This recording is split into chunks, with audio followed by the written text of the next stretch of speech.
잘 되고 있습니다. 예배는 축복입니다. 인사하시겠습니다. 저를 한번 따라하겠습니다. 여호와는 나의 목자시니 내게 부족함이 없으리로다.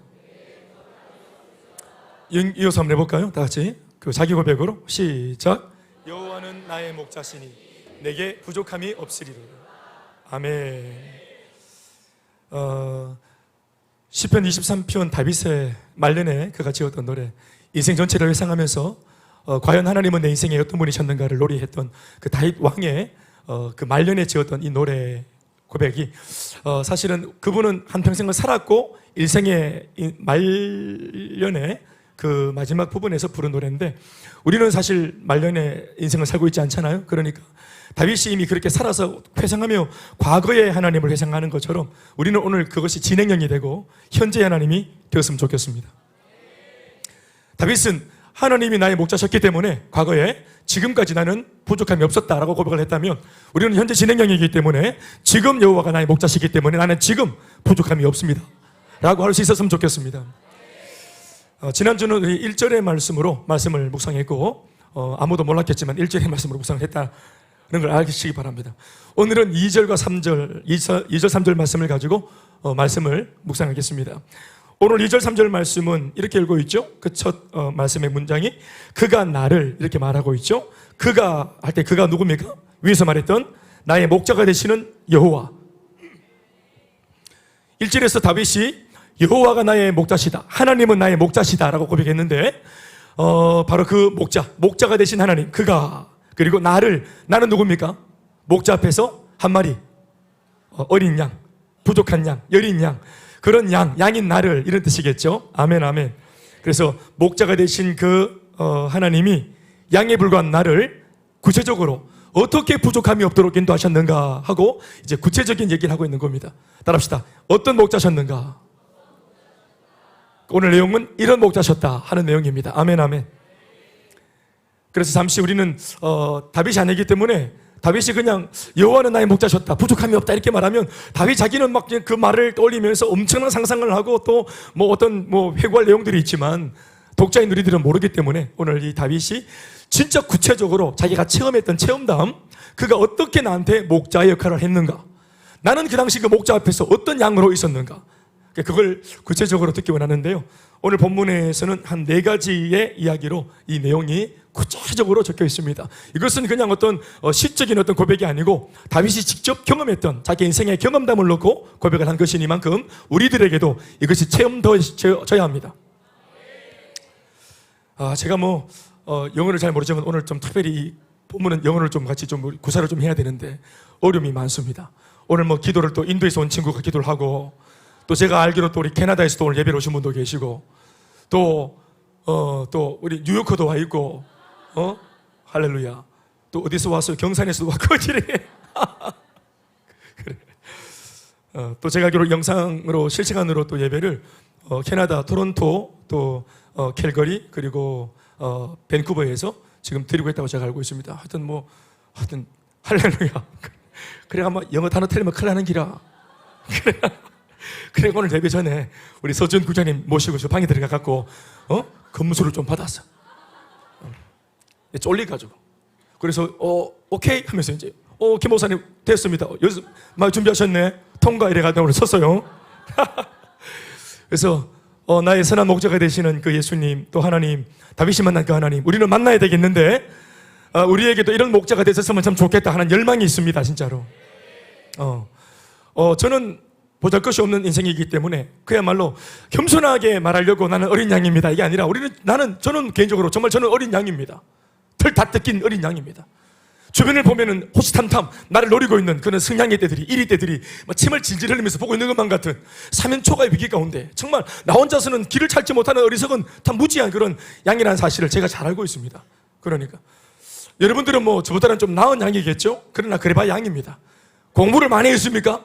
공부를 많이 했다고 앞에 이름이 바뀌는 게 아닙니다. 수식어가 좀 바뀌지. 공부 많이 한 양입니다. 양이 공부를 많이 했다고 갑자기 사자가 되는 게 아닙니다. 그냥 공부를 많이 한 양이다. 기도를 많이 했습니까? 갑자기 막 신령해졌습니까? 그래서 이제부터는 사자로 살기로 했습니까? 기도 많이 한 양입니다.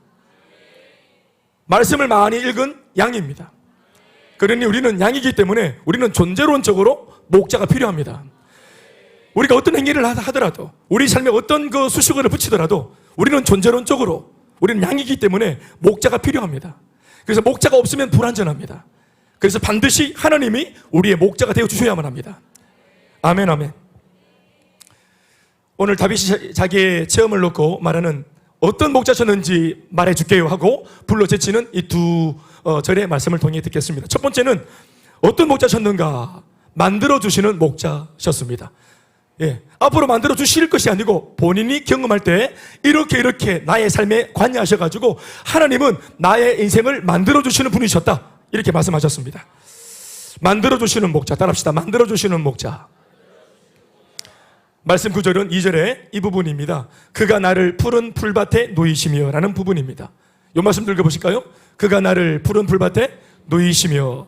오늘 네 가지를 볼 겁니다. 첫 번째는 그가 나를 푸른 풀밭에 놓이시며, 두 번째는 쉴만한 물가로 인도하시는 도다, 세 번째는 내 영혼을 소생시키시고, 네 번째는 자기 이름을 위하여 의의 길로 인도하시는 도다 하는 이 네 부분을 함께 묵상할 겁니다. 아멘, 아멘. 우리 한 번 더 얘기할게요. 첫 번째 뭐라 했어요? 어떤 목자라 했어요? 만들어주시는 목자. 아멘, 아멘. 영어 표기에는 이렇게 되어 있습니다. He makes me lie down, 이렇게 되어 있습니다. 누이시며 표현했죠? 누이시며라고 표현한 이 부분을 영어 버전으로 보면은 He makes me lie down 이라고 적고 있습니다.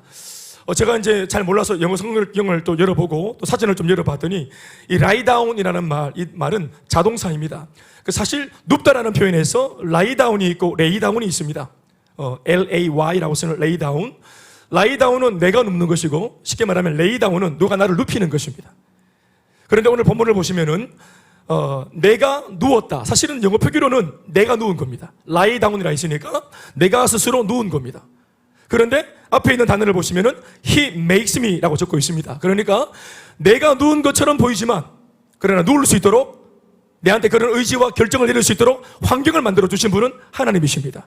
하나님이 메이킹해 주시는 은혜 속에서 내 스스로 판단하기를 누워도 좋겠다라고 결정을 하고 누운 것입니다. 사실은 여러분, 그 당시 다윗의 인생을 보면은 스스로 누울 수 없는 상황입니다. 어떤 면에서 다윗은 일평생 쫓기고 살았잖아요. 결혼하기 전에 자기의 본가에서도 아버지로부터 늘 무시를 당하고, 형이 7명이나 있었지만 7명의 형제들한테도 늘 무시를 당하고 늘 치이고, 그래서 다윗아 야 이래 부르면 늘 형 눈치 봐야 되고, 우리 다 집에서 그런 경험이 있죠? 네, 언니들이 야 하면은 뭡니까? 니 또 내 마스카라 꼽았나? 뭐 이런 거. 니 또 내 눈썹 꼽았나? 니 또 내 머플러 훔쳐갔나? 내가 지난주에 신세계 백화점에서 사놨는 니 몸빼 바지 니가 입었나? 이러면서 복잡한 일이 많습니다. 그러니까 늘 눈치를 봐야 되는 기라. 눈치를 봐야 돼요. 일평생 본인 스스로가 라이다운 해본 적이 없고 딥슬립을 해본 적이 없고 스윗 드림을 가져본 적이 없어요. 늘 치이고, 결혼에서도 마찬가지입니다. 보통 여자분들이 이제 팔자만 고치려고 이제 시집갈 때 듣고 보자고 이제 소식을 탈출하는 법인데, 다윗은 결혼을 통해서 한번 인생을 고쳐보려고 했는데 장인어른이 깡패라. 장인어른이 내 그냥 사위를 죽이려고 들고 못살게 굴었대. 그러니까 마찬가지입니다. 본가에 있을 때나 장가를 갔을 때나 인생의 환경이 바뀌었을 때나 늘 왕이 되었을 때도 마찬가지입니다. 아들들이 막 모함을 일으키고 배신을 하고 막 쿠데타를 일으키고, 절친한 친구가 배신을 하고 난리가 났잖아요. 그 원수 자기 인생의 철천지 원수가 집안에 있었어요. 그러니까 얼마나 부모로부터 장인으로부터 자식으로부터 정말 지질이 복도 없는 다윗입니다. 그러니까 늘 라이다운, 스스로 판단할 때 나는 좀 누워보자. 벌러덩 자빠져가 다리를 쫙 뻗고 배를 허옇게 이렇게 드러내고 벌러덩, 양이 누울 때 그래 안 눕습니까? 양처럼 벌러덩 누웠어요. 이렇게 배 까고 누울 수 없어요. 배 까면 천적이 옵니다. 그러니까 늘 몸을 움츠리고 새우잠을 자고, 자다가도 바스락거리면 눈을 크게 뜨고 또 도망가고, 그러니까 평생 이게 만성피로입니다. 만성피로. 잠을 못 자가지고 50개는 이빠이 됐어요.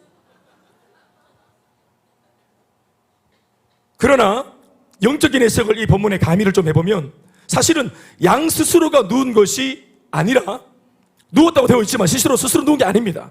하나님께서 친히 양이 누울 수 있는 환경을 메이킹해 주셨기 때문에 아멘 아멘.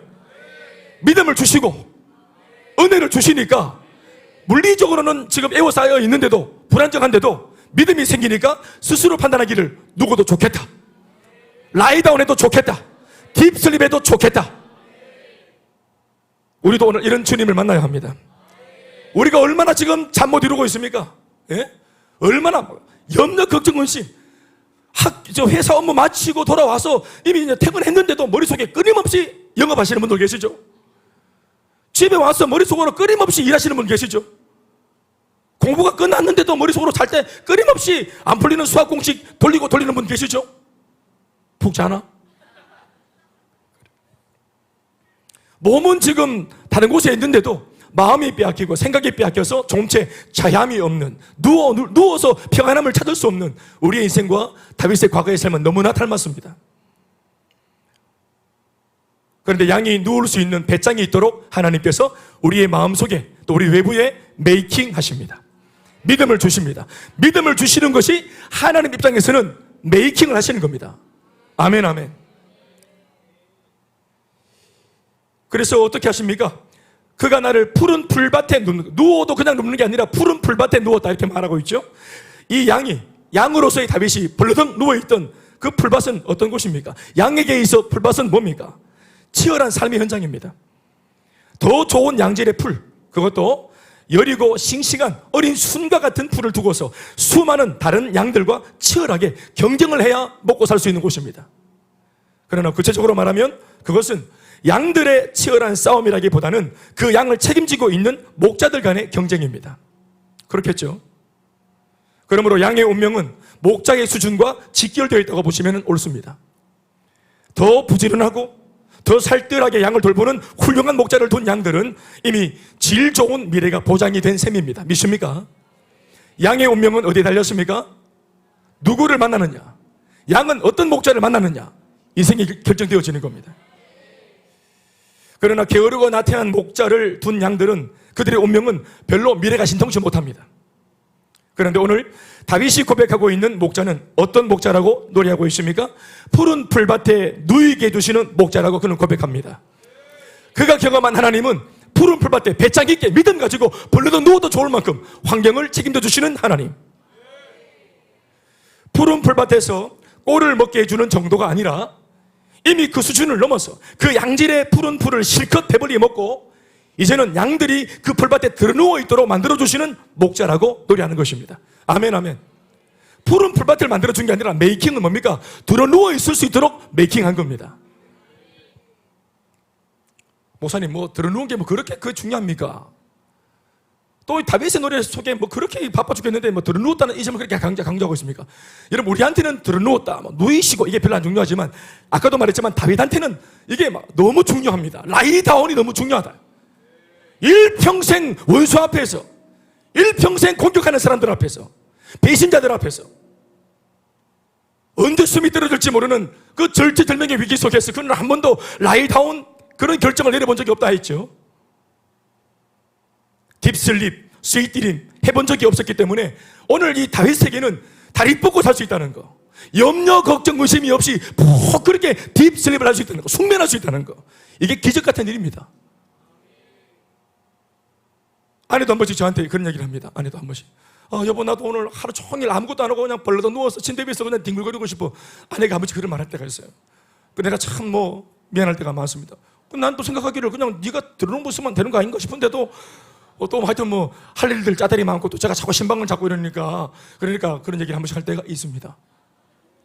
그래서 제가 한 번씩 운전할 때 의자를 뒤로 확 눕혀줍니다. 차 의자를 벌러덩 눕도록, 여기서 만나라도 벌러덩 누워있으라고. 그래. 그런데도 남편이 운전을 또 자살 못하니까 이걸 붙들고 누워있는데 핏줄이 막 살라고 핏줄이 막 라이다운, 딥슬립, 스윗드림 못하는 게라.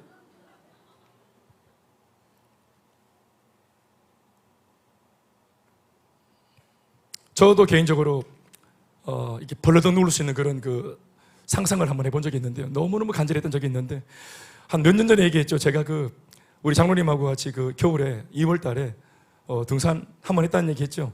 그 등산 어디에 있다고 합니까? 한라산. 한라산을 한번 등반한 적이 있어요. 제 생전에 처음으로 한라산 등반을 하필이면 장로님이랑 했습니다. 그 설경을, 그 아름다운 한라산의 설경을 그분과 같이 봤습니다. 그런데 올라가는데 우리 장로님이, 그래 처음에는 막 열심히 앞에 가시는데 너무 걸음이 좀 이렇게 느린 것 같아서, 제가 또 숨도 막 차신 것 같아서, 나는 숨이 안 차니까 장로님 내가 한번 좀 먼저 좀 앞서 가볼까 했더니 먼저 가시라 해서 내가 막 갔더니 2시간 차이가 나버렸어요.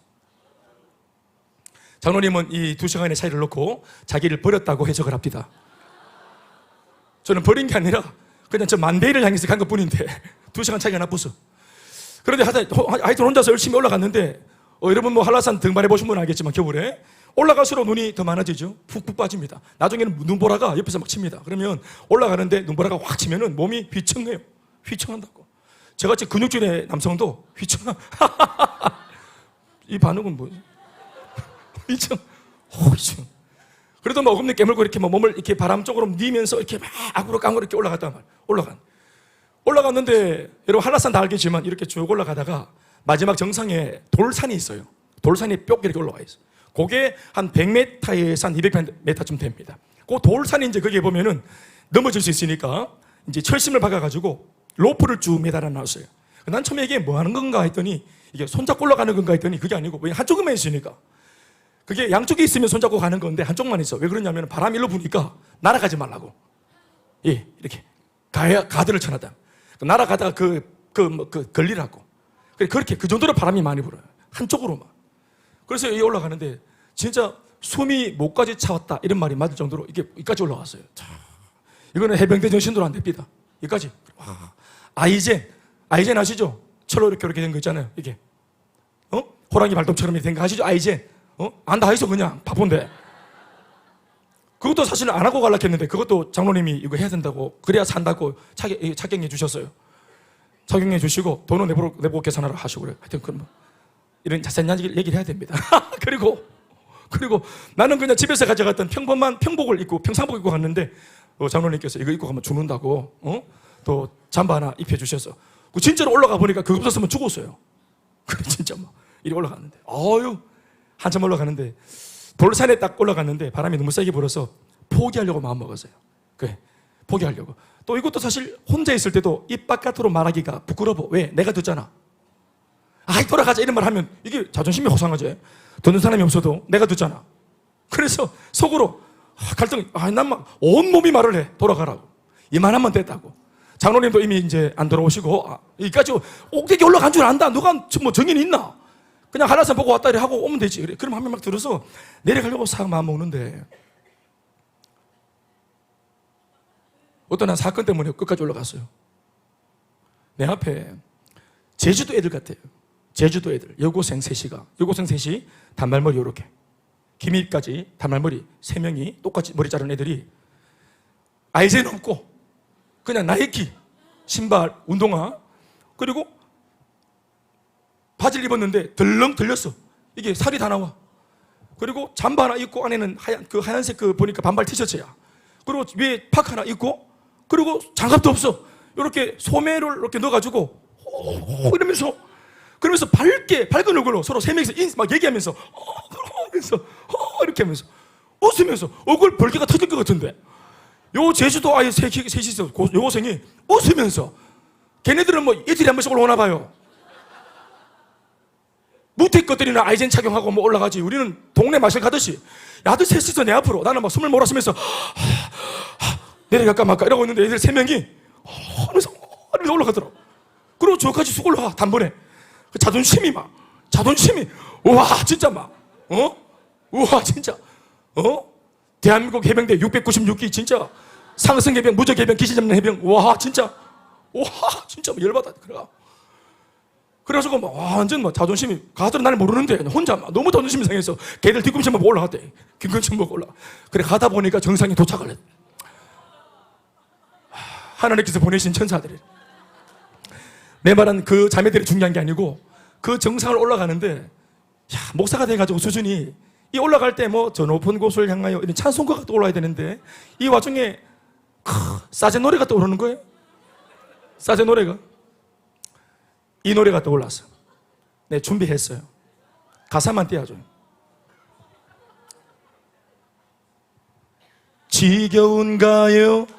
힘든가요? 숨이 턱까지 찼나요? 할 수 없죠. 어차피 시작해버린 것을 쏟아지는 햇살 속에 입이 바싹 말라와도 할 수 없죠. 창피하게 멈춰 설 순 없으니. 그런데 이게 딱 와서 이게 딱 뭐가 들어왔냐면은 단 한 가지 약속. 다 좀 불러줘요. 너무 참 이상한, 너무 세속적이잖아. 다 시작. 단 한 가지 약속은 틀림없이 끝이 있다는 것. 끝난 뒤엔 지겨울 만큼 오랫동안 쉴 수 있다는 것. 이렇게 되는 겁니다. 네, 이거 찬송가 아니에요? 그래. 이 가사가 딱 떠오르는 거예요. 딱 떠오르면서 그래, 단 한 가지 약속은 반드시 끝이 있다는 거. 틀림없이 끝이 있다. 죽을 것 같은 고통이 있지만 이거 꼭대기 올라가면 난 라이다운 할 거다.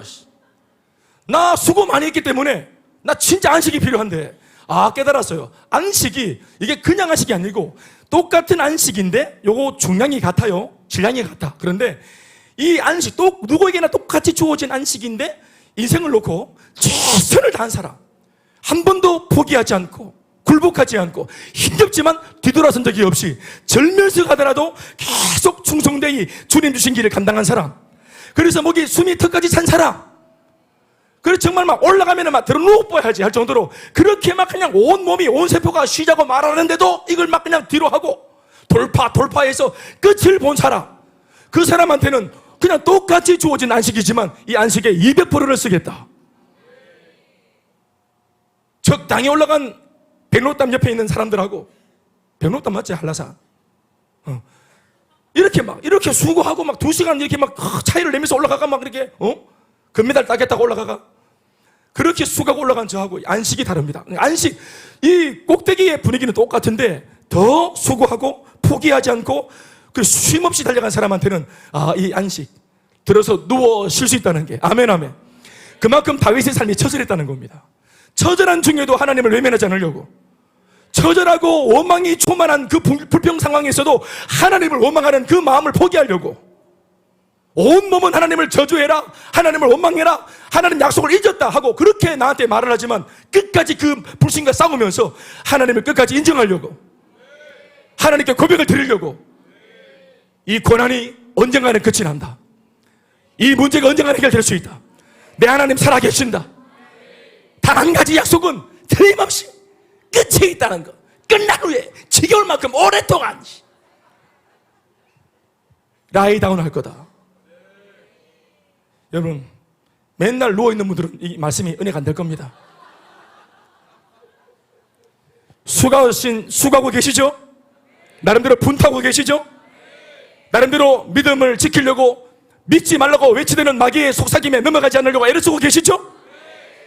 불평과 원망이 목구멍까지 차고 오지만 이것을 입 밖으로 내뱉지 않으려고, 내 입을 지키려고 애쓰고 계시죠? 사명 따라 살고 계시죠?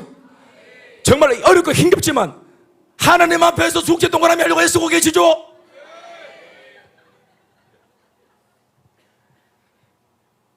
그 하나님께서 그런 사람에게 믿음을 주시고 반드시 끝이 있다고, 회복될 수 있다. 그 믿음이 생기니까 상황은 그대로인데 이 불평스러운 상황에서 다윗이 미쉐메다 하면서 라이다운을 결정하게 되어진 겁니다. 이렇게 할 수 있도록 하나님께서 He makes me, 알렐루야, 만들어 주시는 것입니다. 짐승들은 배가 줄이고 고플 때 절대로 먹을 것 앞에서 눕지 않습니다. 여러분도 그렇죠?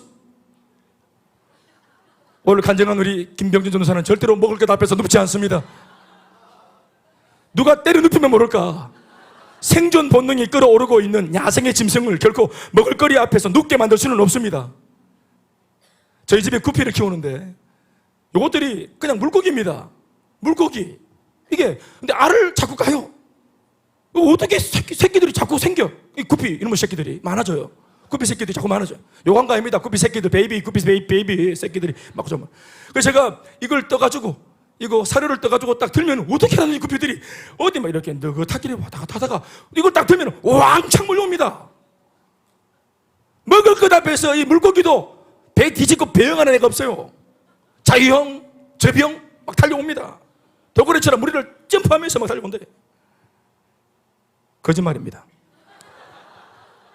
하여튼 내가 볼 때는 막 몰려오는 것 같아, 이것들이.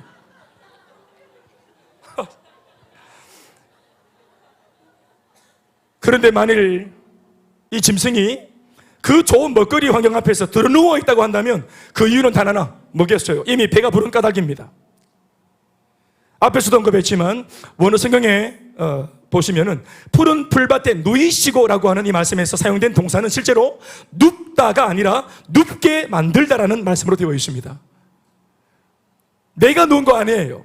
그래서 나를 주목시키는 게 아니라 나를 눕도록 만들어주신 하나님을 주목시키고 있는 것입니다. 하나님이 하십니다. 목자가 그 양을 배불리 먹여서 누워있어도 괜찮도록 만들어주신 겁니다. 확실한 목자, 책임져 주는 제대로 된 목자가 자신의 목자인 바람에 그 목자에게 속한 양들은 굳이 다른 양들과 경쟁할 필요가 없어요. 아멘이십니까? 이미 전쟁과도 같은 치열한 싸움은 양인 내가 아니라 나를 책임지고 있는 목자가 나보다 앞서 이미 다 치루었습니다. 아멘, 아멘. 그리고 심지어는 그 싸움에서 이겨 승리까지 해냈습니다. 목자가 생명을 걸고 치열하게 싸워서 얻어낸 승리가 이미 보장되어 있는 까닭에 그 목자의 양은 경쟁하거나 눈치를 보거나 하지 않고 배불리 먹을 수 있다는 것이고, 아멘이십니까? 심지어 천적에 대한 두려움조차도 내려놓고 그 잔디 위에 마음 편히 배를 뒤집고 누울 수 있다는 사실을 믿습니다. 하나님께서 마치 이러한 이야기처럼 우리들에게 그렇게 해도 좋을 정도로 평안을 주실 줄로 믿습니다. 예수 안에 거할 때 철저하게 그분은 나의 목자가 되고 나는 끊임없이 그분 앞에 양이 되어질 때, 그 다윗은 자기 평생에 하나님을 떠나지지 않도록 자기 인생에 딱 동아줄로 강하게 예수님의 다리를 묶어 놓을 정도로 자기를 떠나지 못하게 만드는 일체의 비결을 발견한 것 같아요. 그게 뭔지 아십니까? 그 하나님 앞에서 언제나 양으로 존재하는 것이었습니다. 자기가 항상 양이었기 때문에 목자로서 하나님은 하나님의 역할을 하신 것입니다.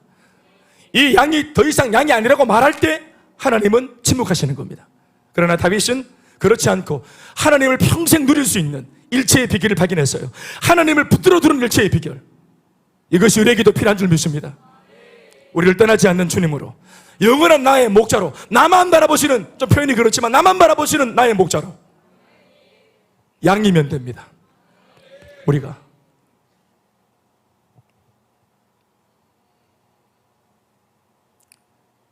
양이 싸울 게 아니라 목자가 싸운다 했는데 그 싸움의 결과를 통해서 양에게 평안이 왔어요. 여러분, 이 말을 신약적으로 옮겨다가 좀 풀어놓으면 뭘까요? 양인 우리를 위해서 우리의 싸움을 대신 싸워 이 싸움을 그치게 만들어주신 승리하신 그 하나님의 이야기가 뭡니까? 바로 예수님의 십자가의 사건입니다. 죄를 이기시고 원수 마귀를 이기시고 세상을 이기신 그 예수님, 승리하신 주님이 우리 앞에 버티고 서 계십니다. 그리고 예수님 곁에 서는 모든 성도들 라인업, 그 예수님의 라인업에 딱 서면은 모두가 다 승리하신 예수님처럼 승리자가 되는 줄 믿습니다. 우리가 다시 싸울 게 없습니다. 예수의 승리가 흘러내립니다. 대한민국과 일본이 11명 대표 선수들이 축구를 합니다. 그래서 우리 대한민국이 3대0으로 이겼어요. 예발을 해도 이겨야 된다. 3대0으로 이겼어요.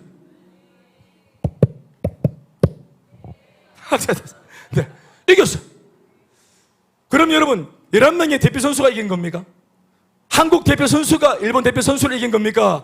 대한민국이 일본을 이긴 겁니까? 다음날 신문에 어떻게 뜹니까? 선수가 이긴 게 아니고 대한민국이 이겼죠? 대표 선수입니다. 예수님 십자가 위에서 싸우신 그 싸움은 대표의 싸움입니다. 예수님 승리하신 그 승리는 예수를 믿는 모든 백성들의 승리인 줄로 믿습니다. 예수를 믿지 않는 사람은 그러니까 마귀 편에 서 있기 때문에 진 거예요. 패배자입니다. 그러나 이 패배자가 이 싸움은 한번 일어나서 이미 종료된 상황이기 때문에 이 싸움을 돌이킬 수는 없고 그러나 죽어도 나는 승리하고 하고 싶어. 그럼 어떻게 하면 되겠어요?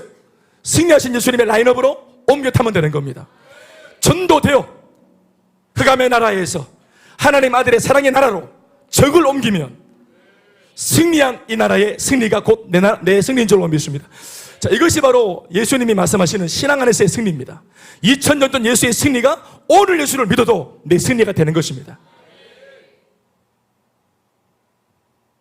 두 번째는 리드해 주시는 목자였습니다. 어떤 목자인가? 여호와는 나의 목자인데 나를 부족함이 없이 인도하셨는데 어떻게 부족함이 없게 하셨는가? 리드해 주시는 목자하셨습니다. 영어 성경을 보면 He leads me라고 했습니다. 따라합시다. 쉴만한 물가로 인도하시는 도다. 배불리 먹고 누워있던 양들은 이내 곧 쉴만한 물가로 인도되어져서 결국 목마를 겨를도 없이 호사를 누리게 되었다고 다윗은 노래합니다. 이 역시도 실제 다윗이 본인이 직접 경험했던 인생의 이야기입니다. 여기서 인도하시는 도다라는 구절의 영어식 표현은 리드라는 단어를 썼어요. He leads me라고 되어 있습니다. 인도하시되 리드하시며 인도하신다는 사실은 책임을 나타냅니다. 책임. 인도하시되 양인 나보다 앞서가시면서 내 앞에서 나를 인도하신다는 사실은 책임과 보호를 의미하는 것입니다. 나보다 앞서가시며 내 앞에서 모든 장애물을 제거하시고 아멘 아멘. 왜 앞에 가셔서요? 장애물을 제거하기 위해 목자가 양으로서는 돌파하지 없는 가시덤불을 제거하기 위해서 자갈밭을 제거하기 위해서 또 나의 필요를 채우기 위해서 나보다 앞서 가셔서 문제를 해결해 주시는 책임자 하나님이신 것입니다. 리드하시는 하나님, 보호자 하나님, 책임지시는 하나님. 다윗에게 하나님은 그런 책임자셨고 보호자셨습니다. 본인의 성경으로 돌파할 수 있는 길이 아니었어요. 애초에 정치계에 입문했지만 권무수수가 난무하는 프로들의 세계 속에서 평생 목동으로 있다가 갑자기 정치에 입문한 다윗은 반칙도 몰라요. 정치를 몰라요. 아무것도 몰라요. 속이려고 들면 속을 수밖에 없어요. 예수를 믿고 평생 교회에서 기도하고 말씀 공부하고 뽀시하게 자란 사람들, 사실은 이렇게 막 교회에서는 항상 사자를 만듭니까? 양을 만듭니까? 자꾸 은혜를 끼쳐가지고 교회에서는 이렇게 양육을 왜 합니까? 더 강력한 늑대가 되게 하려고 만듭니까? 양이 되려고 만듭니까? 양이 되는 훈련이 양육훈련 아닙니까? 세상에서 물어뜯고 싸우던 거, 핥히고 살던 거, 움켜잡고 살던 거, 이거 양육받으면서 손톱이 빠지고 양육받으면서 송곳니가 빠졌죠? 그래서 막 거칠게 막 세상이 거치니까 나는 더 거칠게 악으로 악을 제압하려고. 그런데 하나님 말씀을 딱 들으니까 양이라. 세상을 제압하는, 이리 세상을 제압하는 비결은 내가 철저하게 순교한 양이 되는 것입니다. 양이 되는 비결, 양으로 사는 새로운 인생의 방식을 말씀을 통해 배우는 겁니다. 오른쪽 뺨을 탁 맞을 때 우리는 바로 막 얼굴을 까레비 이래 됩니까? 말씀은 어떻게? 왼뺨을 대고 겉옷을 달라 그럴 때 뭡니까? 우리 BYC 속옷 내주고 500리 가자 그럴 때 원치도 않는 막 5만리를 가지고 이렇게. 그게 도움인지 귀찮게 하는 건지 모르겠지만 하여튼 이럴 때 이게 양의 방식이거든요. 원수를 사랑하고 나를 저주하는 자를 축복하는 삶, 나를 무시하고 또 고통을 줄고 욕도 하는 사람들한테, 무시하는 사람들한테 우리가 복음을 들고 가서 생명의 복음을 전하는 삶, 이게 양의 방식의 삶입니다. 실제로 양의 방식의 삶이 세상을 화합시키고 세상을 용서하고 세상을 좋은 세상으로 만드는 비결인 줄 믿습니다. 그러니까 그런 하나님의 은혜를 구하면서 다윗은 자기의 싸움이나 자기의 혈기나 자기의 생각이나 계획을 내려놓을 수 있었죠. 나를 책임지는 분이 계셨기 때문에 그렇습니다. 자기로서는 돌파할 힘이 없어요. 다윗은 이미 말만 양이 아니라 삶 자체가 이미 양의 방식의 삶을 이미 취했어요. 은혜의 사람이었기 때문에. 그래서 이리 때 속에서 살아남을 수가 없어. 그래서 하나님 앞에 단단히 붙들리는 것이 다윗의 생존 방식이었습니다. 하나님이 먼저 가시고 앞에서 나를 리드하시면서 길이 아는 것처럼 보이는데 길을 그분이 열어주시고 장애물을 넘어서게 하시고 때로는 한치 앞에서 다윗아 할 수 있어 뛰어넘어 그 강물을 뛰어넘어 괜찮아 너 할 수 있어 그리고 양이 막 엄매 이러면서 막 힘들어할 때 막 앞에서 할 수 있어 이렇게 앞에서 리드하시는 겁니다. 주님 개척이 되겠습니까? 주님 말씀하셨습니다. 할 수 있어. 행복 모임 할 수 있어. 남편 용서 할 수 있어.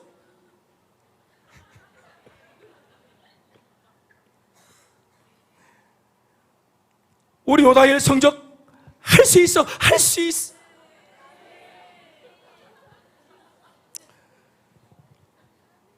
다윗에게 하나님은 그런 분이십니다. 앞에서 리드하시고 사막에 길을 내시고 홍해를 가르치는 분이죠. 팔레스타인의 환경상 양질의 풀을 찾는 것보다 더 어려운 것은 마실 만한 물을 찾는 것이에요. 사막이잖아요. 여기서 물이라고 표현했지만 실제로는 오아시스를 말하는 것입니다. 양 한두 마리가 마시고 나면 금세 말라버리는, 바닥을 드러내는 그런 옹달샘 수준의 물이 아닙니다. 내 뒤에 자신의 순서를 기다리고 있는 또 다른 양들을 생각해가지고 눈치껏 적당히 마시고 멈춰야 하는 그런 옹달샘 수준의 물 정도를 말하는 게 아니라 머리를 쳐박고 일시에 수많은 양떼 전체가 다 같이 벌컥 그렇게 마셔도 남음이 있는 12광지를 막 남기는 그런 거대한 오아시스를 말하는 것입니다. 그런데 사막에 이런 엄청난 양질의 오아시스가 나 여기 있어 하면서 멀쩡하게 모습을 드러내놓고 있지 않습니다. 그런 물이 있다면 이미 오염이 되었거나 있다 해도 다른 짐승들이 다 마셨을 겁니다. 더 힘센 것들이 차지했을 거예요. 그러니 이런 양질의 오아시스는 목자가 오늘 직접 자신의 수고를 통해서 오늘 새롭게 파야 됩니다. 그렇게 해야 오염되지 않고 아직 세상에 공개된 적이 없는 양질의 미네랄 워터를 내 양들에게 마시게 할 수 있는 것이죠. 그러나 말이 쉽지 그 넓은 사막, 모래사막 어느 아래에 이런 수맥이 흐르는지 한두 번 모래를 판다 해서 바로 수맥이 터지는 것도 아니에요. 수도 없이 파고 실패하고 파고 실패하고 파고 실패하고 실패해도 파고 실패해도 파고 그렇게 수고를 해도 수고한 만큼 이 물이 그렇게 순순히 반응해 주지도 않죠. 그러나 성실한 목자, 책임지려고 하는 목자, 진짜 앞서서 리드하고 책임지려고 하는 보호자 목자는 이런 실패와 수고로움을 절대로 문제 삼지 않습니다. 몇 번이나 팠는데 안 되더라 이렇게 말하지 않습니다. 그리고는 이것을 당연하게 여기고 이 수고를 당연히 받아들이고 내 양들에게 줄 신선한 오아시스를 지상으로 뽑아 올리기 위해서 열정을 다합니다. 언제까지 열정을 다한다고 했습니까? 찾을 때까지, 물이 나올 때까지. 내가 마실 물이면 안 나오면 포기할 수도 있겠지만 참으면 되니까. 그러나 내가 마실 물이 아니라 내가 마시게 할, 책임져야 될 양들이 있는 그 목자는 최선을 다하는 겁니다. 그러다가 어느새 물줄기가 솟아오르기라도 하면 천하를 다 가진 것처럼 기뻐하면서 자신의 양들을 이끌고 그 오아시스로 인도해 가는 것입니다. 물이 있는 곳으로, 물을 발견한 곳으로 얘들아 목말랐지 가자 하고 한치 앞에서 이끌어 가는 거예요. 여러분, 이렇게 물이 발견되어진 그 장소를 향해 여기서 영문 모르는 양들을 향해서 물을 발견했다고 가보자 하고 이끌어가는 이 목자의 발걸음이 얼마나 가볍겠습니까? 방금 보셨어요? 더블 스텝. 예. 확실한 대안을 마련했기 때문이죠.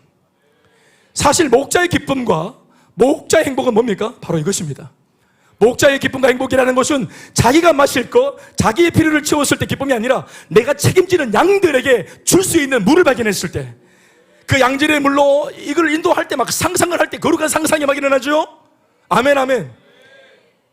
이 비전, 이 사명, 신앙, 예수 믿는 신앙의 진수, 하나님이 기뻐하시는 삶, 아멘, 아멘. 이것을 먼저 깨달은 리더가 이걸 소개하고, 양들은 영문 모르지만 오늘 예배 가운데 이 말씀을 들으면서 은혜를 받을 것이 분명하니까 이 말씀을 전하는 설교자가 벌써 말씀을 서론할 때부터 저는 신이 난다고, 반드시 은혜를 받을 것이다. 내가 발견한 이 양질의 은혜의 이 물을, 이 미네랄 워터를 마시게 될 것이다. 오늘 예배 올 때 어떤 마음으로 왔는지 모르겠지만 이 말씀을 통해 해답을 받게 될 줄로 믿습니다. 라는 것이 이미 앞에 있는 리더의 기쁨이 아니겠습니까?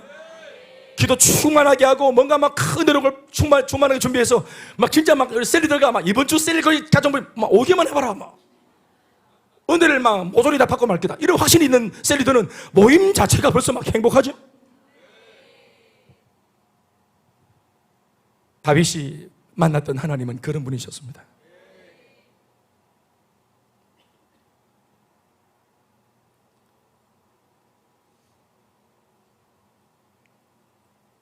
그가 나를 푸른 풀밭에 눕게 만들어 주시며 쉴만한 물가로 인도해 주시는 도다. 내 인생을 가장 좋은 환경으로 메이킹해 주시는 하나님, 나보다 앞서가시면서 내 앞에서 내 인생을 친히 책임져 주시고 아멘, 보호해 주시며 아멘, 가장 좋은 길로 리드해 주시는 하나님. 2절에 나오는 두 가지의 소개, 바로 이 하나님께서 오늘 저와 여러분 모두의 하나님이십니다. 따라합시다. 만들어주시는 하나님, 리드해 주시는 하나님. 세 번째는 소생시켜 주시는 목자입니다. 어떤 목자인가요? 내게 부족함이 없게 만들어주신 그 좋으신 목자는 어떤 목자셨다고 다윗은 자기 경험으로 말하고 있습니까? 따라합시다. 소생시켜 주시는 목자. 말씀을 통해 읽어볼까요? 따라합시다. 내 영혼을 소생시키시고 He restores my soul 이렇게 말했습니다. 내 영혼을 소생시키시는, 내 영혼을 바람 빠진 풍선처럼 시들어버린 내 영혼을 하나님 은혜를 주셔서 다시 영적인 산소를 공급해 주셔서 restores my soul, 내 영혼이 아멘 아멘, 내 육신이 회복되어도 참 감사할 것인데 육신보다 더 중요한 내 영혼이 회복될 수 있도록 다윗은 자신의 목자가 자신의 영혼을 소생시켜 주셨다고 노래합니다. 경험입니다. 소생이 필요할 만큼 그는 정말 바닥을 쳤습니다. 그 천하의 다윗도 문제 만나면 바닥을 쳤겠죠. 상심이 옵니다. 실망도 일어납니다. 아까는 라이다운이었지만 이번에는 문제 때문에 자빠진 거, 넘어진 거, 그런 삶도 있었습니다. 그러나 어떻게 하셨는지 하나님께서 기가 막히게 때마다 찾아오셔서 다윗만이 알 수 있는 마음의 소망을, 허약한 마음의 강인한 믿음을 결과론적으로 리스토어를 할 수 있도록 소생시켜 주셨습니다. 세상 사람들은 문제를 만나면 물리적인 문제가 해결되지 않고서는 소생할 힘이 없어요. 환경적인 문제, 환경이 회복되어져야 소생할 수 있고, 경제 문제, 이 경제 문제가 회복되어져야 소생할 수 있고, 질병이 해결되어야 소생할 수 있고, 그러니까 눈에 보이는 어떤 확실한 대안이 만들어져야 사람들은 그걸 확인하고 소생이 될까 말까 하는데, 하나님의 사람의 비결이 뭡니까? 환경은 그대로 있는데 하나님께서 주시는 말씀이 이게 믿겨진단 말이에요. 이게 믿겨지나 봐요. 아멘 아멘. 저도 이런 말 하려고 그러면 수도 없죠. 하나님은 약속을 주시고 환경은 그대로인데 그 문제에 빠져있는 나한테 말씀을 통해 약속을 주십니다. 아브라함한테 아가 없는데도 아가 날 거라고 약속을 주십니다. 그 약속의 말씀을 들으면 속이 뻥 뚫혀요. 살 것 같아요. 모두가 그 정도면 안 된다, 못한다, 할 수 없다, 불가능하다고 말하고 있는데 하나님의 말씀을 들어보면 할 수 있대. 나는 처음에 그래서 교회 왔어요. 교회 오니까 200% 확실한 긍정의 말씀들이 막 선포되더라고요. 나 하나님 누군지 몰라요. 신앙 연주도 없어요. 그런데 교회 오면 유일하게 듣는 말이 뭐냐면은 할 수 있대요. 될 수 있대요. 너가 아버지 같은 사람도 될 수 있대요. 내가 같은 동촌 양아치 인생도 바뀔 수 있대요. 미래에 아무 꿈이 없는데 하나님께서 책임주신대요. 사랑하는 여러분, 이 말이 어디입니까? 말이. 여러분, 누가 여러분들한테 잘 될 거다라고 말을 할 수 있습니까? 책임질 수 있어요? 그러니까 아무도 그렇게 말하지 않습니다. 심각한 병에 걸린 사람한테 어떤 사람이 와서 그 병 나을 수 있다고, 회복될 수 있다고, 이미 깨어진 부부한테 누가 와서 책임질 것도 아닌데 회복될 수 있다고 누가 감히 말할 수 있겠습니까? 근데 교회에 왔더니 하나님 가라사대 안심하라, 두려워 마라, 내가 너와 함께 함이라. 내가 천지를 창조한 여호와다. 환난 날에 나를 불러라. 내가 너를 건지리라. 네 입을 넓게 열어라. 내가 채우겠다. 구하면 얻는다. 찾아봐라. 찾을 수 있지. 내 이름으로 두드려라. 열릴 거다. 저는 교회 와서 처음 들었습니다. 정말 처음 들었습니다. 그냥 화려한 미사옥으로 적어놓은 책들은 많죠. 사색하는 책들은 많죠. 그러나 실제로 이수신 장군의 전기가, 위인전이 수많은 위인들의 이야기가 들을 때 감동은 되었지만 실존하는 오늘의 나의 문제를 해결하지는 못했습니다. 그러나 예수 이야기는 내 문제를 해결했습니다. 체감하는 나의 오늘의 문제, 내 마음속에 누구도 해결할 수 없는 염려, 걱정, 의심을 하나님의 말씀은 뒤집었습니다. 30년간 술주정뱅이 아버지를 용서할 수 있는 마음, 실존의 문제가 회복될 수 있도록 용서할 마음을 하나님의 말씀은 내게 역사하셨습니다. 그러니 여러분, 이게 바로 우리가 뭘 경험한 겁니까? 여러분 경험하셨죠? 이런 분들을. 이게 바로 소생시키시는 하나님의 은혜를 경험한 겁니다. 소생은 육신부터가 아니에요. 소생은 환경부터가 아닙니다. 이미 답을 다 주면은 그 답을 보고 마음의 평안을 찾으면 그 믿음이 필요 없죠. 약속을 먼저 주시고 약속을 믿는 그 믿음을 통해서 영혼이 소생되도록 만드십니다. 마음이 소생되게 만들어 주십니다. 생각과 마음이 달라지게 만들어 주십니다. 그리고 그것을 믿을 때 확신하면은 실제로 하나님이 환경도 내 믿음 따라 믿는 대로 네 믿음대로 될지어다 하고 바꾸시는 것입니다. 다윗은 이 하나님을 경험해서요. 나는 그리고 내 짧은 소견에 내 경험에 다윗의 이 믿음의 고백, 신앙의 고백 전 동의합니다. 나한테도 그렇게 하셨으니까. 목사님 저도 그래요. 손 들어보세요. 다윗의 이 고백 나 동의합니다. 아멘 아멘. 상황이 그대로입니까? 단 한 가지 끝이 있습니다. 언제 끝나는 줄 아세요? 내가 믿을 때 끝납니다. 먹고 마시는 문제가 이 세상, 이 땅에서의 생존의 문제라고 우리가 말을 할 수 있다면 이보다 더 중요한 문제는 영혼의 문제, 영적인 문제입니다. 조금 전에 제가 푸른 풀밭, 쉴만한 물가에서 마실 물 2절에서 고백했던 것은 사실 어떻게 보면 우리 의식주의 문제인지 몰라요. 생존의 문제인지 몰라요. 물론 그것도 해결해 주시는 주님이셨지만 이 문제의 해결책보다 더 중요한 것은 우리 영혼의 소생입니다. 그래서 하나님은 다윗의 전생애 속에 강하게 역사하셔서 다윗이 어떤 상황 가운데 놓여 있든지 그의 심령이 상하는 일이 없도록, 아멘. 그가 어떤 일을 당하는지 그건 모르겠지만 중요한 것은 하나님 보실 때 다윗의 마음이 낙심하지 않도록, 마음이 무너지지 않도록, 결코 이런 일만은 일어나지 않도록 언제나 그의 마음을 지키셨습니다. He restores my soul. 내 영혼을 항상 주님은 소생시켜 주셨어요. 그러나 의문스러운 거 하나 있죠. 그의 마음과 영혼은 하나님 늘 지켜주셔서 도와주셨지만 질문할 수 있겠죠. 무엇을? 왜 그의 환경은 거의 13년 동안이나 원수들에게 쫓기도록 왜 손대어 주지 않았나? 이거 왜 해결해 주지 않았나? 영혼만, 생각만, 마음만, 소생각만 뭐하노? 이럴 수 있겠죠. 사랑하는 여러분, 무엇보다 장인이었던 사울 왕의 사비가 되고 나서부터 다윗의 인생은 거의 바닥으로 곤도박질했습니다. 그의 장인이었던 사울 왕이 사위였던 다윗을 죽이려고 미쳐서 날뛰었기 때문에 그렇죠. 그가 얼마나 힘든 상황이었나 하는 것을 보여주는 신뢰가 있죠. 사실 다윗에게는 철천지 원수의 나라였던 블레셋은 누구의 나라입니까? 그가 옛날 돌로 쳐 죽였던 골리앗의 나라입니다. 골리앗 모든 백성들은 다윗을 원수로 생각하는데 사울 왕이 얼마나 겁이 났으면 피신을 하는데 자기에게 원수의 나라로 인식되어 있는 블레셋까지 숨어 들어가서 피합니다. 그리고 심지어 그 나라에서 침을 질질 흘리면서 눈을 막 모으면서, 눈은 제가 만들어낸 얘기입니다. 그 무슨 막 바보처럼 어디 뭐 사고가 나서 좀 막 지능이 떨어진 아이처럼 이렇게 막 침을 질질 흘리면서 잘 모르겠는데 하면서 이렇게 막. 그래서 그렇게 미친 척도 하고 정신 나간 척도 하면서 그렇게까지 하면서 연명을 했단 말입니다. 그러나 그럼에도 하나님께서는 절대로 쉽사리 그의 그 모진 환경만큼은 빠르게 회복시켜 주지 않았어요.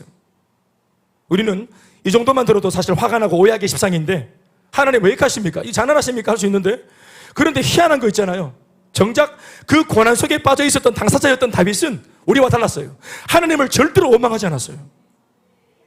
아멘 아멘. 그러니까 하나님께서 아주 특별한 은혜를 주셨나 봐요. 마음에는 정말 불평이 있는데 이걸 입 바깥으로 내뱉으면 사건이 되거든. 마음에 있는 걸 입 바깥으로 내뱉으면 뭐가 된다 했어요? 사건이 됩니다. 사건이. 속으로야 멍청아 하고 싶지만 근데 이게 막 멍청아 하면은 사건이 된다. 네 주권에 죽자. 그 멍청이한테 박살납니다. 아주 그냥. 하나님께서 다윗의 입술을 주장해 주셨어요. 입을 지켜주셨어요. 생각이나 감정이야 반응이기 때문에 절로 생기는 거죠. 오란 마음, 눌리는 마음들. 그런데 이것이 사건이 되지 않도록 해프닝으로 진행할 수 있도록 하나님께서 그의 행동, 그의 눈빛, 그의 입술을 잡아주셨습니다. 난 우리들에게 이 은혜가 있길 바랍니다.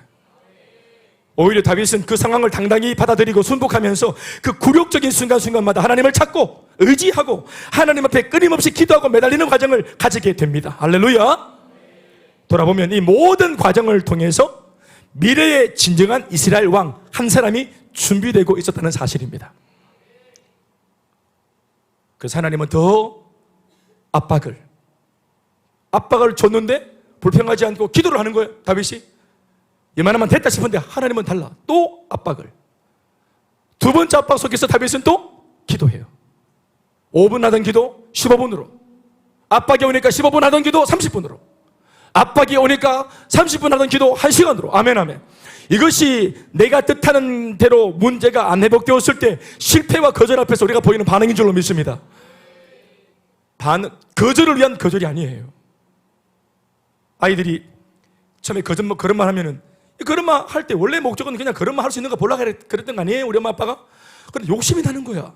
왜? 아가 그러니까. 그러니까 쉽게 잡아줄 수 있는데, 원래 잡아주려 했는데 안 잡아주고 더 걸어봐. 주영아 더 먹어봐. 죄송합니다. 더 걸어봐. 할렐루야.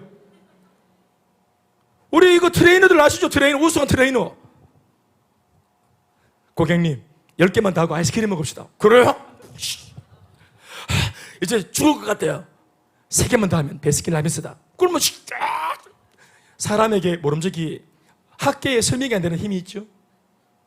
학계에 보고가 안 되는 힘이 있어요. 내재된 비밀한 힘. 그게 뭡니까? 이걸 어떻게 표현합니까? 이게 젖 먹던 힘이라고 하는 거예요. 젖 먹던 힘. 우리는 기억다. 코에 막 땀을 빨면 살랐고 젖 먹던 힘. 우리 모두에게 있습니다. 마음이 있는 사람에게 하나님께서 그렇게 역사를 하십니다.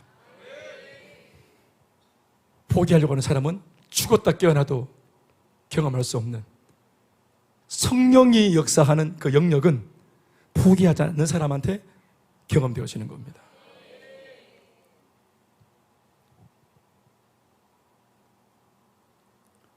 다윗에게는 시련이 선생이었고 고난이 스승이었습니다. 그래서 결국 자타가 공인하는 위대한 성군 다윗 왕이 세상의 무대 위에 당당하게 등단하게 되어지는 것입니다. 이 과정을 통해서 단지 하나님께서는 뭐 하나 계속 회복시키시면서 그의 영혼을 소생시키시고, 아멘. 그러니까 영혼이 소생되어지는 이 경험은 뭐라고 표현하면 좋을까요? 42.195km 마라톤을 가는데, 마라톤 해보셨어요? 손 한번 들어보세요. 마라톤 이런 거 안 합니까? 네, 알겠습니다. 네, 마라톤. 옛날 제가 우리 유지원 집사랑 둘이 청년일 때 둘이 마라톤 한 적이 있어요. 그치? 기억나는가? 종아리 우리 포기했잖아. 같이 포기했었잖아. 끝까지 뛰었어? 그때 사라지더만은 뛰었나? 그래. 우리 그때 10km인가 뛰었어요. 그죠? 완주 안 하고. 벚꽃 마라톤 대회. 경주에. 달리면은 정말 숨이 찹니다. 그때 옆에 뭐가 있냐면은 음료수가 있는데 뛰다가 게토레이를 개가 토할 정도로 마시는 사람은 이거는 선수가 아니라 이거는 병나발 부는 사람은 소망이 없는 사람이라. 누가 남아있는데 가야 될 길이 남아있는데 게토레이를 토하도록 마시노? 뛰다가 스펀지가 있는데 스펀지가 어떻게 되냐면은 물을 먹여놨어요. 물을 머금고 있는 스펀지가 있어. 뛰면서 그 스펀지를 딱 들어서 물을 딱 입에 대고 스펀지를 딱 머금어요. 그러면 물이 쫙 들어옵니다. 그러면 입술이 젖고 목이 젖어요. 그리고 식도가 딱 열린단 말입니다. 물 먹인 스펀지. 그리고 가야 될 길은 또 남았어요. 이 스펀지가 좋다가 해서 이 스펀지 던지고 그냥 스펀지밥 붙어가 그냥 이게 아니고 스펀지 이게 뭐냐면은 영혼을 소생시키시고 죽을 것 같을 때 포기하고 싶을 때 끝내고 싶을 때 기도하면 하나님께서 소생시키시고 긍정의 마음을 주시고 다시 한번 도전할 마음을 주시고, 행복 모임 갔다가 3번 기대기 맞았는데 기도하면 소생, 다시 한번 갈 수 있는 용기를 주시고, 완전히 해결된 것은 아니지만 가야 할 길을 갈 수 있도록 때마다 시마다 데일리 브레드, 일용할 양식을 주시고, 영적인 일용할 양식, 할렐루야. 그래서 한 발짝 한 발짝 가게 되는 겁니다. 하나님께서 왜 영혼만 소생시키신지 알겠죠? 그 과정 속에서 뭐가 일어납니까? 성장과 변화와 이스라엘 성군 다윗 왕으로서의 기품이 만들어지는 과정을 겪어야만 하는 것입니다. 마지막 그가 고백하는 목자, 어떤 목자셨습니까? 인도해 주시는 목자십니다. 의의 길로 인도하시는 도다. 할렐루야. 여기서 말하는 이 인도란 말은 2절에 나오는 인도와 다른 말입니다. 그때는 리드라는 뜻인데 한글로는 인도라고 똑같이 번역을 했지만 영어 성경에는 가이드라고 했습니다. He guides me라고 했습니다. 따라합시다. 인도해 주시는 목자, 가이드해 주시는 목자. 할렐루야. 두 단어의 뜻이 그렇게까지 크게 차이가 나는 것이라고 생각하지 않습니다. 그러나 뭔가 차이가 있겠죠. 묵상해 보자면 리드한다는 것은 앞에서 인도하는, 아까도 말했지만 책임과 보호의 의미가 있다고 볼 때, 가이드한다는 사실의 뜻은 뭐냐 하면 함께 동행하면서 반복 앞에서 인도하는 코칭의 의미가 있다고 보는 것입니다. 할렐루야. 무엇을 가이드하고 무엇을 곁에서 코칭하는 것입니까? 말씀 적혀 있죠. 의의 길로 가이드하십니다. 의의 길로. 이건 진짜로 길이 아니고요. 여기서 말하는 길이라는 것은 뭐냐면 삶입니다. 삶. 의로운 삶. 성경에서 말하는 의라는 것은 믿음을 말하는 것이에요. 아멘, 아멘. 우리가 믿음을 가지면 하나님이 그 믿음을 의롭게 여기시거든요. 그러니까 의로운 삶이라는 것은 뭐냐면은 믿는 삶입니다. 도저히 믿겨지지 않을 때 믿기로 결정하는 삶. 믿습니까? 이렇게 믿을 수 있도록, 도저히 믿기지 않을 때, 안 믿으려고 할 때 믿을 수 있도록 하나님께서 믿을 때까지 침묵하는 게 아니라 바로 옆에 딱 붙어서 가이드 하시면서 한번 믿어봐. 이것도 한번 믿어봐. 이것도 한번 붙들어봐. 앞에서는 리드하시면서 길을 여시고, 그리고 옆에서는 착 붙어가지고 하나하나 삶을 걸음걸음을 인도하고 가이드 하시는 것입니다. 아멘이십니까? 그래서 주님 닮은 의로운 삶으로 하루를 완성하고, 더 나아가 주님 닮은 의로운 삶으로 전생애를 완성한다는 것, 이것은 하나의 작품과 같은 것입니다. 하나님의 말씀대로 사는 이 의로운 삶, 믿음의 삶은 하루아침에 만들어지는 것이 아니라는 말이죠. 그래서 계속 코칭이 필요합니다. 계속 가이드가 필요합니다. 아멘, 아멘. 그러나 그렇다고 불가능한 것이 아닌 줄 믿습니다. 의로우신 하나님, 그 하나님의 의로운 말씀을 날마다 묵상하고 그 말씀을 따라 살다 보면 그 어설펐던 걸음들이 어느새 하나씩 쌓이고 쌓여서 마침내는 놀라운 변화의 열매를 맺게 되는 줄 믿습니다.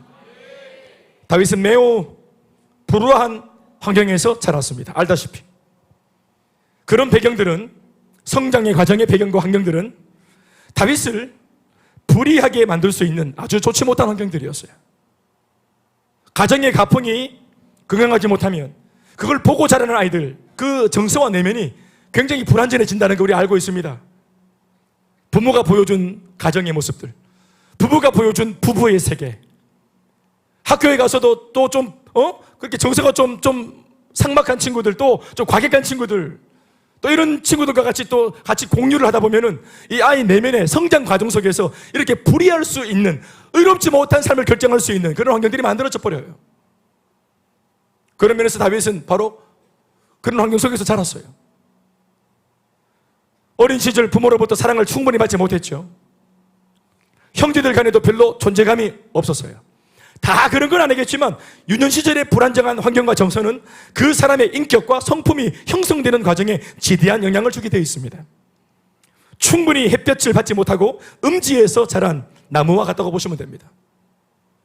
결핍이 예상되는 성장 과정이며, 무엇인가 문제 있는 성장 과정은 반드시 성인이 된 후에 그 사람의 인격과 성품과 언어와 사고와 대인관계 영역에서 그 결핍된 것들이 겉으로 표출되어지게 마련입니다. 그것이 표출되어지는 순간 그것은 사건이 되는 것입니다.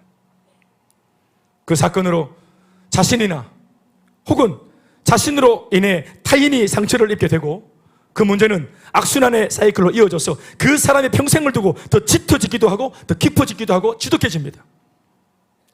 제가 하는 말이 뭔가 하면 다윗이 충분히 이런 인물이 될 수 있다는 사실을 말하고자 하는 겁니다. 이런 인물일 수 있었어요. 성군 다윗으로 잘 풀렸지만 아니요. 베들레헴 뒷골목 그냥 조폭에 왔을 수 있었어요. 죄수 중에 괴수가 될 수 있었어요. 이것을 입증할 단서가 되는 비극적인 사건 한 가지가 우리는 뭔지 알고 있죠. 왕이 되어서 저지른 그 속에 있는 미숙한 내면의 어떤 그런 잘못되어 어그러진 정서로부터 나왔던 그 죄를 알고 있죠. 그게 뭡니까? 바세바 성폭행 사건과 그 남편 우리야 장군을 살해했던 음모 사건입니다. 이 죄는 죄질이 더 악한 것이 뭐냐면 그 죄의 내용이 죄질이 되게 나빠요. 내용이 되게 나쁩니다. 실수로 사람을 죽인 게 아니라 의지를 가지고 죄를 지으려고 계획을 세우고 모의를 해서 사람을 죽인 아주 질이 나쁜 죄예요. 우리는 이런 죄를, 이런 짓을 다윗이 했다고 상상할 수 없습니다. 그러나 이 죄의 모습도 다윗 속에서 나온 거예요. 그러니 다윗은 하나님의 통치와 가이드가 아니면 이런 일보다 더한 일도 할 수 있는 사람이라는 사실을 아시기 바랍니다. 어쩌면 다윗의 전생의 기록 중에서 가장 오점이 될 수 있는 사건이 있겠죠. 그러나 사실 다윗은 이보다 더한 일도 저지를 수 있는 가능성이 매우 높은 인물입니다. 그런데 하나님께서 이렇게 살 수밖에 없었던, 잘못된 인생을 살 수밖에 없었던, 운명 지어졌던 다윗을 긍휼히 여기셨습니다. 그래서 빠져나오게 하셨습니다.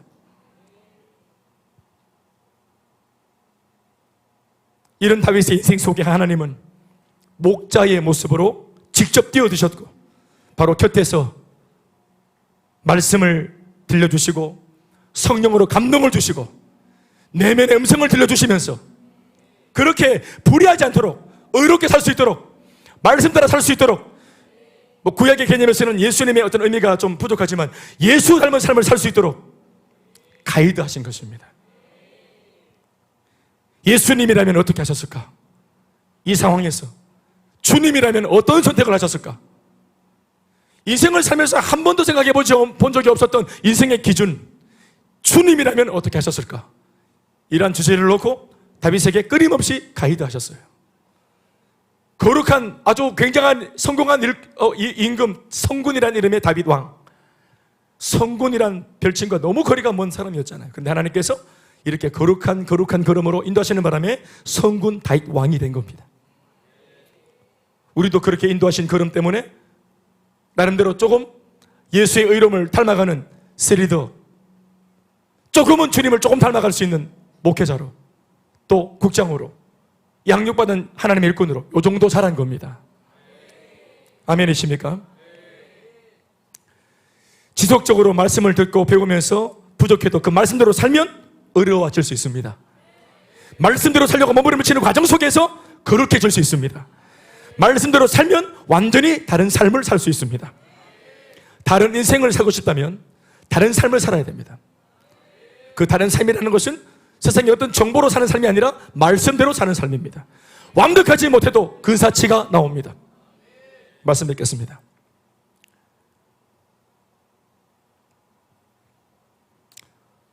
여호와는 나의 목자시니 내게는 부족함이 없었습니다. 마치 다윗이 우리에게 이렇게 말하는 것 같아요. 지원아, 내 다윗 오빠 이렇게 말. 다윗 오빠가 이렇게 들려주는 거예요. 오빠 경험으로 우리들에게 들려주는 다윗의 체험담입니다. 나는 부족함이 하나도 없었어요. 나는 만족한 삶을 살았거든요. 나는 꽉 찬 인생을 살았어요. 모든 순간이 행복했어요. 누가 다윗의 얘기를 옆에서 다 본 사람이라면 저 거짓말이다. 내가 다 봤는데 얼마나 고생하고 얼마나 나도 떨림 당하고 얼마나 쫓겨다녔는데 저런 말 하노. 그러나 당사자가 말을 합니다. 어떻게 알겠어요? 당사자가 이렇게 말을 하는데. 환경은 다 그렇게 어려웠는데도 그 환경 속에 직접 있었던 다윗은 당당하게 말을 해요. 인터뷰를 해보면 아니요, 저는 행복했어요. 우리 아빠의 부당한 명령을 듣고 양을 지킬 때도 행복했어요. 사자와 곰이 양을 물어가서 어떡하나 벌벌 떨 때 기도하면 하나님이 그 문제를 해결할 수 있도록 답을 주시는 거 경험하면서 나 행복했어요. 우리가 볼 때는 다 불평의 제목들이고 나 같아도 불평했겠다 싶은데 다윗은 그런 순간들을 떠올리면서 오히려 그 문제를 주목하지 않고 문제 속에서 나를 지키셨던 하나님을 떠올립니다. 어떤 주님이셨습니까? 목자 되신 주님, 라이다운 할 수 있도록 나를 인도하신 주님, 리드하시면서 길을 열어주신 주님, 리스토어 하시면서 내 영혼을 소생시키셨던 주님, 가이드 하시면서 죄악 가운데 놓여있던 나로 하여금 제법 거룩하고 신앙적인 삶을 살 수 있도록 한 번도 산 적 없는 이 삶으로 인도해 주신 하나님. 정신 차리고 보니까 그냥 한 걸음씩 따라간 것뿐인데 어느새 이스라엘의 성군 다윗 왕으로 자기는 존재했습니다. 추구한 것이 아닌데도 사람들은 다윗을 존경한다 합니다. 존경받으려고 한 게 아닌데 어느 순간 하나님을 뒤쫓아왔는데 하나님은 나를 존경받는 사람 되게 하셨습니다. 주목받는 사람 되게 하셨습니다. 영향력을 미치는 사람 되게 하셨습니다. 도움을 주는 사람 되게 만들어 주셨습니다. 저는 다윗 아니죠. 저는 다윗 거리가 너무 먼 사람이지만 이거 하나만큼은 저도 똑같이 할 수 있어요. 저 예수를 믿고 30년 넘었는데 그전에는 모르겠어요. 근데 예수님 믿고 30년 수년 넘었는데 저는 정말 부족함이 없습니다. 하나님 정말 꽉 차게 하셨습니다. 이렇게 행복해도 되나 싶을 정도로 그렇게 하셨습니다. 그리고 그것을 저희 아버지가 보게 하셨고 저희 어머니가 그걸 인정하게 하시고 제 주변에 저를 아는 사람들이 아이고 우리 가문에 용 났다고 이런 말을 듣게 하셨습니다. 행복 모임할 때 제가 경험한 걸 나누면 베스트들이 목사님 나도 목사님처럼 그런 회복을 경험하고 싶다라는 말을 저는 들어왔습니다. 그래서 거기에 대한 대안으로 복음을 전했고 예수를 영접하도록 종용했습니다. 또 이 일을 공식적으로 하기 위해서 교회를 개척했고 지금도 이 목회를 하고 있습니다. 사랑하는 여러분, 부족함이 없는 비결은 여기에 있습니다. 여러분들이 양이 되는 거기에 비결이 있고 주님을 목자로 고백하는 거기에 비결이 있습니다. 오늘 이 네 가지의 다윗의 체험과 응답이 모조리 다 여러분의 것이 되시기를 주의 이름으로 축원합니다. 자, 우리 인사하시겠습니다. 주님은 당신의 목자이십니다. 예수님은 당신의 목자이십니다. 믿으면 감사하며 박수하시겠습니다.